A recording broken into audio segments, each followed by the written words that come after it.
भारत देशाचा पंतप्रधान जेव्हा कॉम्प्रोमाइज होतो, एक बॅकग्राऊंड एप्स्टीन फाईलची आहे. अमेरिकेचा अध्यक्ष ट्रम्प आणि ट्रम्पची बायको सुद्धा. म्हणजे जसं इथे हिंदू मुस्लिम होतो, तिथे सर्व इलेक्शन्स मॅनिप्युलेटेड आहेत. दुबई मधले लोक पळापळ करतायत, आगडोम उसळलेला आहे. त्याचा परिणाम भारतात होतोय. ट्रम्पचा हुकूम आणि युद्ध सुरू होत आहे. शेतकऱ्यांच्या आत्महत्या वाढतील. आज मोदी सरकारच्या 11 वर्षाच्या काळात पब्लिक सेक्टर डिसमॅन्टल होतोय. तुम्हाला गुलाम करणं हे ठरलेलं आहे. आपण अमेरिकेची कॉलनी बनलो की काय? आणि हा कॉम्प्रोमाइज नेता भारताचा, ज्याचं नाव नरेंद्र मोदी आहे. भारतीय जनता पक्ष सर्वच संस्थांना आणि मीडियाला गोदी बनवतोय. या नेत्याच्या विरुद्ध भारतीय जनता पक्षातली जी खदखद आहे ती आज न उद्या बाहेर पडेल आणि भारतीय संपूर्ण मार्केट आज ट्रम्प आणि एलन मस्क शेजारी युद्ध चालू आहे, पण भारतात युद्धजन्य परिस्थिती आहे. नमस्कार, मी विश्वास उटगी. आजचा आपला जो विषय आहे तो भारत देशाचा पंतप्रधान जेव्हा कॉम्प्रोमाइज होतो आणि भारत आणि अमेरिका करार होतो, एक बॅकग्राऊंड एप्स्टीन फाईलची आहे.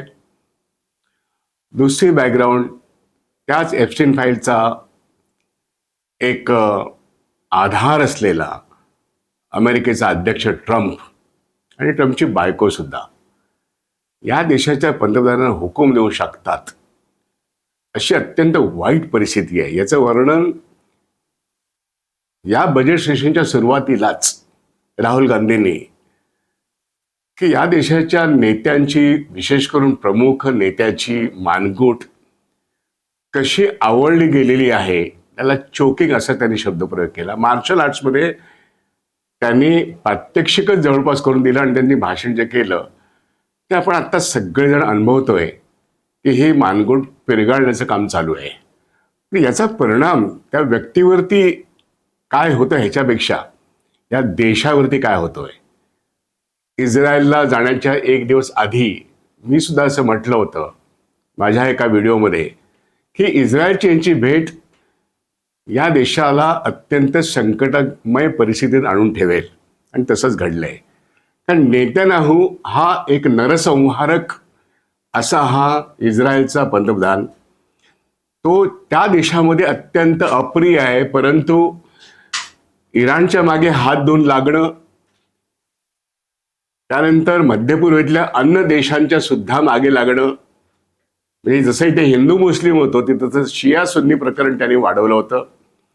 आणि ज्यूइश लोक हिटलरच्या संपूर्ण क्रूर राजवटीमध्ये मारले गेले, आता ते मुसलमानांना मारतात याचा आनंद या ठिकाणी हिंदू म्हणवणारे भक्त मंडळी जे घेत आहेत. या देशाचा पंतप्रधान, त्यांना माहीत असायला हरकत नव्हती, पण त्यांनी जाणीवपूर्वक इस्रायलशी शेकहँड 2014 पासून जो केला, अर्थात ते त्यांच्या उपकाराची परतफेडच करतायत. कारण त्यांना मोसाद आणि सीआयएनीच या देशाच्या पंतप्रधान बसवण्यासाठी जी काही मदत केली आहे हे आता उघड आहे आणि त्याचं संरक्षण पण तेच करतायत. नाहीतर तुम्ही बघा 2014च्या इलेक्शन तर सर्व इलेक्शन्स मॅनिप्युलेटेड आहेत. मग ते 19ची असतील ना ते 24ची असतील किंवा राज्य सरकारांची असतील, आणि सर्व रेग्युलेटर, मग तो इलेक्शन कमिशन असेल किंवा रिझर्व्ह बँक ऑफ इंडिया असेल किंवा सेबी असेल, हे सर्व रेग्युलेटर आता कॉम्प्रोमाइज आहेत. कारण का देशाचा पंतप्रधान कॉम्प्रोमाइज आहे. कॉम्प्रोमाइज याचा अर्थ हा ट्रम्प सारख्या एका अत्यंत माजोरी राष्ट्राध्यक्षाच्या सगळ्या गोष्टी ऐकतोय. त्यामुळे या देशाची विदेश नीती, या देशाची संरक्षण नीती आणि या देशाचं अर्थकारण पूर्णपणे बर्बादीकडे चाललेलं आहे. हे गोष्ट अनेक, म्हणजे गेल्या 11-12 वर्षाच्या अनुभवानंतर हे स्पष्टपणे म्हणावंसं वाटतं. आणि आता इस्रायलची व्हिजिट आणि दुसऱ्या दिवसानंतर इराणवरती इस्रायलचा हल्ला. अमेरिका इस्रायलला हल्ला करायला प्रवृत्त करते आणि स्वतः धमकी देतं रिजिम चेंज. आम्ही इराणचा रिजिम चेंज केल्यानंतर युद्ध संपेल असं म्हणणाऱ्यांना आता 8-10 दिवस झाले इराण आवरता नाकेनऊ आलेत. इराण आता अमेरिकेच्या सगळ्या बेसिसवरती हल्ला करू नये, किंबहुना बहारीनमध्ये समुद्राचं पाणी शुद्ध करण्याचं जे काही मुख्य केंद्र आहे ते त्यांनी उद्ध्वस्त केलेलं आहे.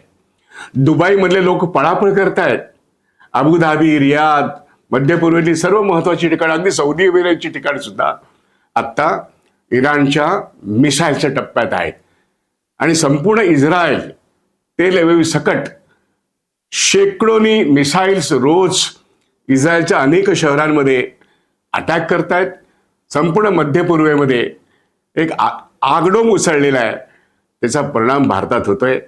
या देशाचे भारतीय जनता पक्षाचे प्रमुख नेते आणि केंद्रीय मंत्रिमंडळ जेव्हा कॉम्प्रोमाइज असतं त्यावेळेस या युद्धाचा जो काही आत्ता आवाका आहे, अजून त्याला तिसरं महायुद्ध म्हणता येत नाही, कारण का रशिया आणि चीन यांनी जरी इराणला पाठिंबा दिला तरी ते अजून युद्धात उतरलेले नाहीयेत. ते आत्ता त्यांना इराणला सर्व प्रकारची मदत करतायत. अजून न्यूक्लिअर वेपन्स त्यांच्या हातातच आहेत. नरसंहार होतोय. प्रत्यक्षामध्ये मिलिटरी काम करत नाहीये, पण संपूर्णपणे युद्ध आहे. ते आधुनिक तंत्रज्ञानाच्या एका नवीन आविष्कारामध्ये आपण 2,000 मैल लांब मिसाईल्स टार्गेट धोंडतात आणि टार्गेट नष्ट करतात. हे ते चित्र आहे. परिणामी होर्मुझमधून येणारं तेल बंद होतंय म्हणून चीन त्रस्त आहे, भारत त्रस्त आहे. रशियातून तेल 30 दिवसानंतर तुम्हाला घेताच येणार नाहीत, एवढे या देशाचं नेतृत्व कॉम्प्रोमाइज आहे. त्यामुळे भारत हा या देशाचं सरकार चालवत आहे का अमेरिकन सरकार चालवते, ट्रम्प चालवते? ट्रम्पचा हुकूम आणि युद्ध सुरू होत आहे आणि ट्रम्पचा हुकूम भारत करार म्हणजे भारत आणि अमेरिका करार होतोय. आणि या कराराचा दुष्परिणाम म्हणून या देशाचं कापूस असो, सोयाबीन असो, कांदा असो, शेती व्यवस्थेतला आमच्या शेतकऱ्याचा प्रत्येक उपज बाजारामध्ये ते विकलाच जाणार नाहीये. कारण या कराराच्या मध्ये अमेझॉन आणि सर्वात मोठं जो काही वॉलमार्ट आहे, आपल्या एकेका तालुक्या एवढे त्यांचे मोठे मोठे गोडाऊन्स आहेत. ते या देशाच्या संपन्न अशा महत्वाच्या ॲग्रिकल्चर सेंटरला जेव्हा ते असतील तेव्हा या देशाचा शेतकऱ्यांचा माल हा त्या गोडाऊनमध्ये जाणार आणि शेतकऱ्याच्या मालाला भाव काय असणार? शेतकऱ्यांच्या आत्महत्या वाढतील. या देशाचं सरकार कॉम्प्रोमाइज अर्थ आहे त्याचा हा आहे. आणि मी तर बँकिंग व्यवस्थेतला मनुष्य आहे, मी आर्थिक क्षेत्रातला मनुष्य आहे. मागच्या अधिवेशनामध्ये जेव्हा लाईफ इन्शुरन्स कॉर्पोरेशन मध्ये 100% फॉरेन डायरेक्ट इन्व्हेस्टमेंट येईल असा जेव्हा कायदा पास होतो, आज तो भारत सरकारच्या जवळजवळ 96% मालकीचा असलेला LIC या देशाची ती शान आहे. 1956 साली नेहरू सरकार असताना चिंतामणराव देशमुख महाराष्ट्राचा सुपुत्र फायनान्स मिनिस्टर असताना LIC नॅशनलाइज झाली आणि या LIC ने भारत देश उभा केला. 55 साली इम्पिरियल बँकेची स्टेट बँक ऑफ इंडिया झाली. इम्पिरियल बँकेतून निर्माण झालेल्या स्टेट बँक ऑफ इंडियाने आणि नंतर 69 साली इंदिरा गांधींनी जे बँक राष्ट्रीयकरण केलं त्यामुळे 14 बँका आधी, नंतर 6 बँका, 20 बँका, एकूण बँकिंग आणि GIC आणि LIC याचं जे काय केंद्र सरकारच्या नेतृत्वाखालचं पब्लिक सेक्टर आहे त्यातून हा देश उभा राहिला. आज मोदी सरकारच्या 11 वर्षाच्या काळात हा पब्लिक सेक्टर डिसमॅन्टल होतोय, डिस्ट्रॉय होतोय, कारण आपला नेता कॉम्प्रोमाइज आहे. अशा वेळेस काँग्रेस पक्षासकट इंडिया अलायन्समधल्या सगळ्या विरोधी पक्षांनी लोकसभेमध्ये कितीही विरोध केला तरी कायदे पास होत आहेत आणि म्हणून LICचा कायदा पास झाला. आता IDBI बँक 5 फेब्रुवारीपासून विक्री करत आहे आणि विकत कोण घेत आहे? तर कॅनडाची फॅक्स म्हणजे कॅनडामधली फेअरफॅक्स ही कंपनी किंवा Emirates national bank of Dubai म्हणजे दुबई सरकार एक पब्लिक सेक्टर बँक IDBI घेते आणि या देशामध्ये त्याच्या विरुद्ध आवाज नाही उठू शकत. कर्मचारी संप करू शकत नाहीत. कर्मचाऱ्यांना संप करायला बंदी आहे, निदर्शनं करायला बंदी आहे. फक्त चर्चा करा. तुम्हाला गुलाम करणं हे ठरलेलं आहे. ब्रिटिशांनी 1857 नंतर या देशामध्ये पाय रोवले आणि मग त्यांनी 150 वर्ष राज्य केलं. अमेरिका प्रत्यक्षामध्ये पाय न रोवता आपण अमेरिकेची कॉलनी बनलोत की काय या प्रश्नावरती मी तुमच्या सर्वांचं लक्ष वेधू इच्छितो. LIC मध्ये 100% FDI म्हणजे याचा अर्थ असं, LIC कोणी भारतातला कुठलाही कॉर्पोरेट विकत घ्यायच्या आज सक्षम नाहीये. मग ही LIC विकत घ्यायला कोण येतील? आंतरराष्ट्रीय मक्तेदार, भांडवलदार बँका यांचीच ताकद आहे LIC ताब्यात घेण्याची. जनरल इन्शुरन्स मधल्या 4 कंपन्या ताब्यात घ्यायची, बँकिंग क्षेत्र ताब्यात घ्यायची. सुरुवात तर गेल्या 19 पासून सुरू झाली आहे.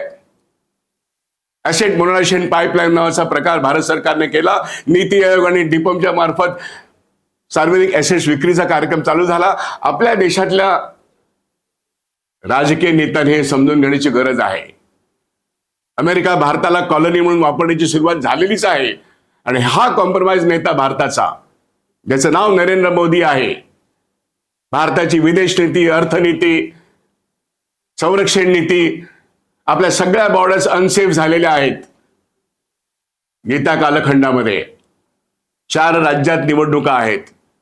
ज्या ठिकाणी मायनिंगमध्ये अत्यंत प्रसिद्ध असा आसाम आहे, बंगाल आहे, ते मायनिंगचे क्षेत्र ज्याच्यामध्ये आंतरराष्ट्रीय मक्तेदार भांडवलदारांना त्या मायनिंगच्या कंपन्या हव्यात. पार्टनरशिपमध्ये अदानीला आधी घेतील, पार्टनरशिपमध्ये भारत सरकारला पण आधी ठेवतील, नंतर लात मारून घालवतील. संपूर्ण आसाम आणि पश्चिम बंगाल, संपूर्ण हा विभाग जो आहे, मायनिंगचे क्षेत्र ताब्यात घ्यायचे. संपूर्ण खाणकाम त्या ठिकाणी समृद्ध असं खनिज त्यांना ताब्यात घ्यायचे आहेत. म्हणून त्यांनी जिंकून कोणाला द्यायचे याकरता त्यांना कॉम्प्रोमाइज पद्धतीने या देशाचा इलेक्शन कमिशन हाताशी आहे. या देशामध्ये बँकिंग व्यवस्था, रेग्युलेटर कॉम्प्रोमाइज आहे म्हणून बँकिंग व्यवस्था विदेशी भांडवलाला अत्यंत सहज सोप्या पद्धतीने ही रेग्युलेटिंग बॉडी म्हणजे रिझर्व्ह बँक ऑफ इंडिया आणि म्हणजे सेबी जो मार्केट कंट्रोलर आहे, हे लोक सध्याचे कायदे स्वतःच तुडवतायत आणि आपल्या राजकीय नेत्यांना याच्यावरती आता भाष्यही करता येत नाहीत, कारण त्यांची मुस्कटदाबी झाली की काय. लोकसभा चालू देत नाहीत. कोण चालू देत नाहीत? सरकारच चालू देत नाहीत. विरोधी पक्षामध्ये इंडिया अलायन्सचे सगळे प्रश्न, इंडिया अलायन्सचे सगळे पक्ष आपापल्या पद्धतीने विरोध करण्याचा प्रयत्न करतात. ममता बेंगॉलमध्ये प्रचंड एक मोठी भूमिका घेऊन राष्ट्रपती मुर्मूंना सुद्धा एक आव्हान देऊन उभी आहे, कारण का राष्ट्रपतींचा आपण सुद्धा आज पंतप्रधान करतायत असं दिसतंय. नाहीतर राष्ट्रपती मुर्मूंनी जे विधान केलेलं आहे त्याची काही गरजच नव्हती. त्यामुळे या देशातले भारतीय जनता पक्ष सर्वच संस्थांना आणि मीडियाला गोदी बनवतोय.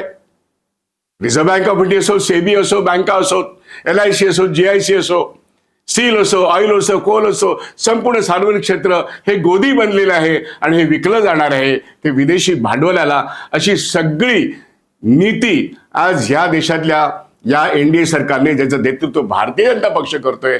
त्यामुळे त्या ठिकाणी NDA मधले 2 घटक, बिहारचे आणि आंध्र प्रदेशमध्ये चंद्राबाबू, हे खतम झालेले लोक आहेत. भारतीय जनता पक्ष अशा या कालखंडामध्ये तोंडावर पट्टी बांधलेली आहे सगळ्या लोकांनी, नेत्यांनी, कारण त्यांचा नेता कॉम्प्रोमाइज आहे. आज ना उद्या या नेत्याच्या विरुद्ध भारतीय जनता पक्षातली जी खदखद आहे ती आज ना उद्या बाहेर पडेल. म्हणून मला स्पष्टपणे म्हणायचं आहे, देशाचं प्रचंड नुकसान होत असताना न बोलणारे लोक बोलायला लागतील. लोक रस्त्यावर येण्याची प्रक्रिया जेव्हा ते संपूर्ण सर्वनाश झालेला असेल तेव्हा ते उभे राहतील. तोपर्यंत त्यांना उभे करण्याची क्षमता ज्यांची आहे ते उभे राहत नाहीयेत, कारण कुठेतरी दहशतीचं वातावरण आहे. ॲलन मस्कचा अजूनही स्टारलिंक सुरू झालेलं नाही. ॲलन मस्कचा स्टारलिंक सुरू होईल तेव्हा या देशातली आजची जी काही टीव्ही चॅनल्स आहेत त्याची अवस्था काय असेल. आजच्या टीव्ही चॅनल्सनी केबल ऑपरेटर जसे संपवले तसे आजच्या टीव्ही चॅनल्सला संपवायला एक स्टारलिंक पुरेसा आहे असं माझं स्पष्ट मत आहे. पण स्टारलिंक म्हणजे या देशाचं संपूर्ण संरक्षण क्षेत्रावरती मात करून संपूर्ण सर्व्हेलन्स एजन्सीला ते एक आव्हान आहे, कारण तो अनेक सॅटेलाइटचा मालक आहे. ॲलन मस्क हा केवळ सॅटेलाइटचा मालक आहे आणि स्टारलिंकचा मालक आहे असं नव्हे, तर तो स्वतः एका क्रिप्टो करन्सीचा मालक आहे आणि तो बिटकॉइनचा प्रचार करतो. आणि ट्रम्प आणि तो अमेरिकेत वाद घालत असले तर ट्रम्प आणि ॲलन मस्क दोघेही एकच आहेत.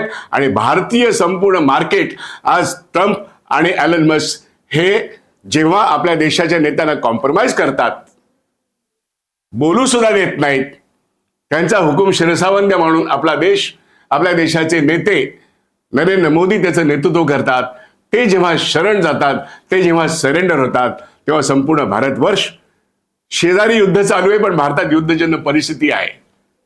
आपल्या इथल्या रोजगाराला आता रोजगार मिळणं अशक्य आहे. हा जमाना डिजिटल टेक्नॉलॉजीचा नव्हे तर AIचा आहे आणि या AI मध्ये भारतातला IT उद्योग नव्हे, जगभरचा IT उद्योग, हजारोनी माणसं काढली जात आहेत आणि आपली पोरं या ठिकाणी डबल ग्रॅज्युएट होऊन त्या ठिकाणी नोकऱ्या करतायत. यांच्या नोकऱ्या संपतायत, संपुष्टात येत आहेत आणि आता या बजेटमध्ये डाटा सेंटर्स उभे करण्याच्या निर्मला सीतारामन यांनी ज्या गोष्टी केलेल्या आहेत, या डाटावरती कंट्रोल भारत सरकारचा असेल, तुमच्या माझ्या पैशातून बजेट निर्माण होतं, या बजेटच्या प्रोव्हिजन्समधून डाटा सेंटर निर्माण होतील, पण डाटा सेंटरला जे इन्फ्रास्ट्रक्चर लागतं, जे नदीचं पाणी, जे पाणी लागतं, त्या पाण्याचे सगळे स्रोत त्या ठिकाणी निर्माण होत आहेत. तुम्ही लक्षात घ्या, आपल्या पाण्याचे स्रोत संपणार आहेत, आपल्या पर्यावरणाचे अत्यंत महत्त्वाचे टप्पे नष्ट होणार आहेत, आपलं मायनिंग नष्ट होत आहेत, आपल्या फायनान्शियल इन्स्टिट्यूशन आपल्या हातातून जात आहेत. अशा तऱ्हेने वेगाने आपले नेते कॉम्प्रोमाइज झालेत, सत्तेमध्ये असलेले नेते, आणि म्हणून या देशाच्या अर्थव्यवस्थेमध्ये प्रचंड मोठं नुकसान होत आहे. मार्केट किती पडते, क्षुल्लक गोष्ट आहे. 1000, 1500, 2000 हे सातत्याने होणार आहे, कारण का या मार्केटचा बॉटम हा 40,000च्या पुढे नाही आहे. कारण मार्केट कोसळणं एवढाच महत्वाचा मुद्दा नाही आहे. या देशातले सर्व साधन संपत्तीचा कंट्रोल दुसरीकडे जातोय, आणि तो ट्रम्प, ॲलन मस्क यासारखे लोक आपल्या देशातल्या अनेक कॉर्पोरेशनना आरामात खेळवू शकतात. जर त्यांच्या हातात LIC गेली, त्यांच्या हातात स्टेट बँक ऑफ इंडिया गेली, त्यांच्या हातात फायनान्शियल सेक्टर गेलं, त्यांच्या हातात मायनिंग व्यवस्था गेली, त्यांच्या हात संपूर्ण मोठमोठ्या युनिव्हर्सिटीच्या हातात शिक्षण व्यवस्था गेली, मोठमोठ्या हॉस्पिटलच्या, खाजगी हॉस्पिटल जे आहेत त्यांच्या हातात आपली संपूर्ण आरोग्य व्यवस्था गेली, तर काय राहिलं भारताच्या हातात? म्हणून मी म्हटलं, अमेरिकेची आपण भारत देश एक कॉलनी बनतोय. इतकी वाईट अवस्था आज या इस्रायल भेटीनंतर, पंतप्रधानांच्या इस्रायल भेटीनंतर जे संपूर्ण भारत देशात वातावरण बदललेलं आहे. हिंदू मुसलमान करता करता भारत देश हा आयसोलेटेड झालेला आहे. इस्रायलला कोणी विचारत नव्हतं. युनोमध्ये, इस्रायलमध्ये आणि ट्रम्प हे आत्ता युद्धखोर आहेत, हातात शस्त्र आहेत, म्हणून ते युद्ध लादू शकतात. पण एक इराण सगळ्यांना भारी पडलेला आहे, आणि 56 इंच छातीवाला मनुष्य भारताचं नुकसान करून बसलेला आहे. आमचा शेतकरी मरणार आहे, आमचा कामगार मरणार आहे, आमचा मध्यम वर्ग मरणार आहे, आमचं आरोग्य संपणार आहे, आमचं शिक्षण संपणार आहे, आमची महागाई गगनाला भिडणार आहे, रुपया 100 लवकरच पार करेल हे ठळकपणे दिसतंय. हे कोणी सांगण्याची गरज नाही, कारण या देशाची रिझर्व्ह बँक ऑफ इंडिया मधलं जे $703 बिलियन फॉरेन एक्सचेंजची किटी होती, आता किती शिल्लक आहे? रुपया सावरता सावरता रिझर्व्ह बँक ऑफ इंडिया थकलेला आहे. आपल्याच मार्केटमध्ये आपला डॉलर टाकून आपण रुपया घेतो, असा आमचा रेग्युलेटर आहे, त्याचं नाव आहे रिझर्व्ह बँक ऑफ इंडिया. ही गोष्ट किती लोकांना माहिती आहे? It's a fraud. आपण डोमेस्टिक मार्केटमध्ये आपला रुपया टिकवण्याकरता आपण फॉरेन एक्सचेंज खर्च करतो, आपल्या निर्यातीवरती आपण फॉरेन एक्सचेंज कमवतो आणि आयातीवरती गमवतो, हे सगळ्यांना माहिती आहे. पण रुपयाचं मूल्य टिकवण्याकरता ते टिकत नाहीये. ते ऑलरेडी 93 गेलं क्रॉस, 100 क्रॉस करेल, कारण या देशामध्ये निर्णय घेण्याची क्षमता आता RBIची संपली आहे, सेबीची संपत आलेली आहे.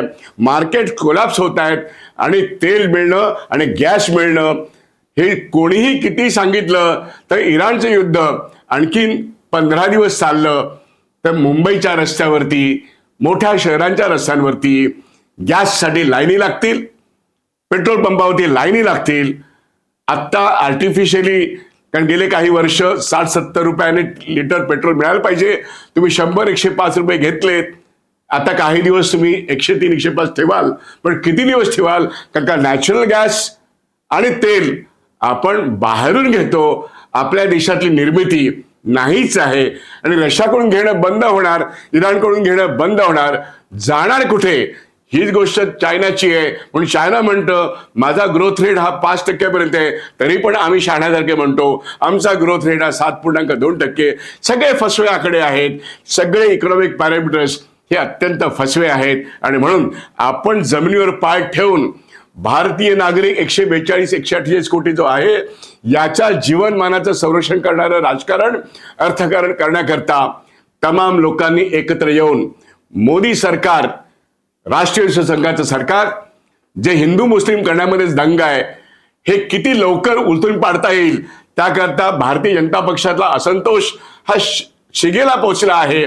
वर्षभराच्या कालखंडामध्ये भारतीय जनता पक्षाचं जहाज फुटण्याच्या मार्गावर आहे, असं माझं सातत्याचं विधान आहे. याचं कारण ही बहुताची परिस्थिती. भाजप हा संपवेल, आणि नरेंद्र मोदी संपल्याशिवाय भारताला पर्याय मिळणार नाही. भारतीय जनता पक्ष संपल्याशिवाय भारताला पर्याय मिळणार नाही, म्हणून राहुल गांधींच्या नेतृत्वाखाली एक प्रचंड मोठी चळवळ आकार घेणं, आत्ताच्या संकटमय परिस्थितीमध्ये देश राहुल गांधीच्या मागे उभं राहिला तर आर्थिक परिस्थिती सुधारण्याची काहीतरी शक्यता निर्माण होईल. कारण ॲलन मस्क आणि ट्रम्प भारतावरती आणि भारतीय मार्केटवरती वेगाने कब्जा करायला लागलेत आणि हे सरकार कॉम्प्रोमाइज आहे, हे सरकार सरेंडर्ड आहेत. म्हणून पार्लमेंटमध्ये आपल्याला हवे तसे ते कायदे करून घेत आहेत. या कायद्याला विरोध करण्याकरता जे काही विरोधी पक्ष प्रयत्न करत आहेत, काँग्रेस पक्ष लढतोय, पण त्या ठिकाणी संख्याबळ हे अपुरं राहतंय.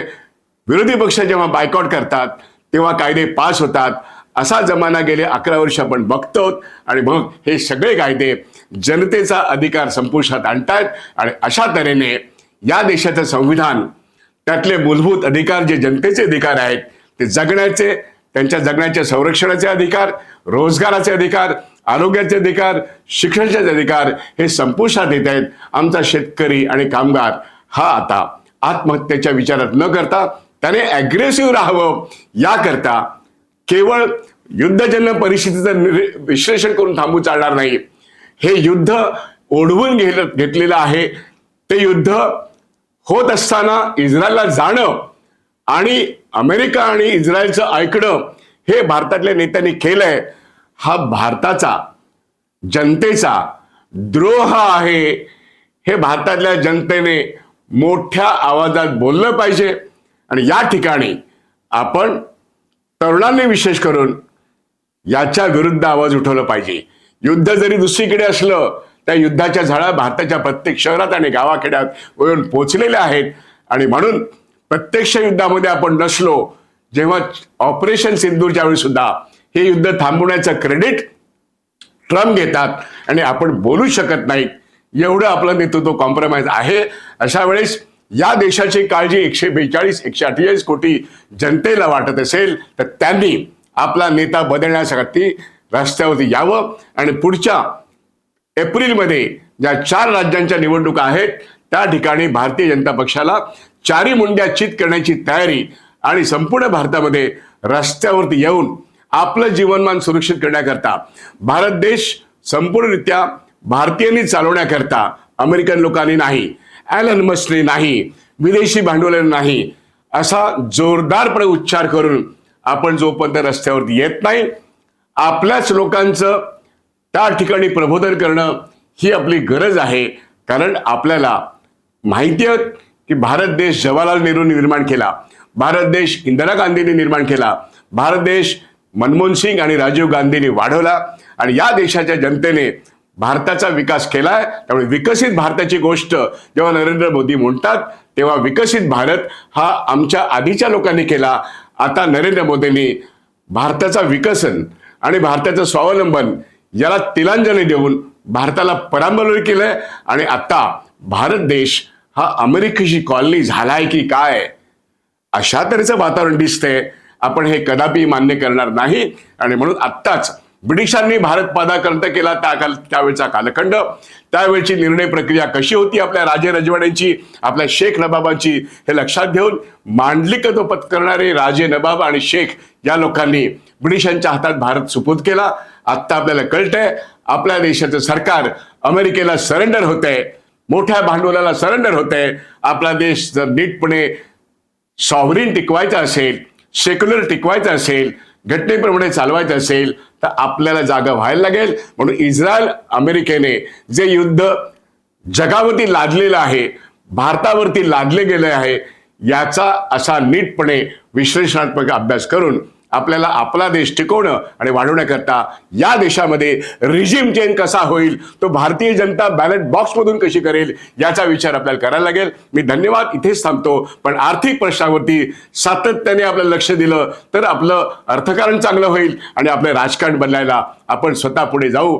राजकारण आणि अर्थकारण हातात हात घालून चालतं, ते वेगळं नसतं. आत्ताचं सरकार हे राजकारण पण बर्बादीचं करते, अर्थकारण पण बर्बादीचं करते. म्हणून आपण कष्टकरी लोक बर्बाद होतोय हे आपण कदापि मान्य करता कामा नये. इथेच थांबतो. वेळ अत्यंत कठीण आहे. आपला देश आपणच चालवू शकतो, दुसरा कोणी नाही. धन्यवाद. नमस्कार.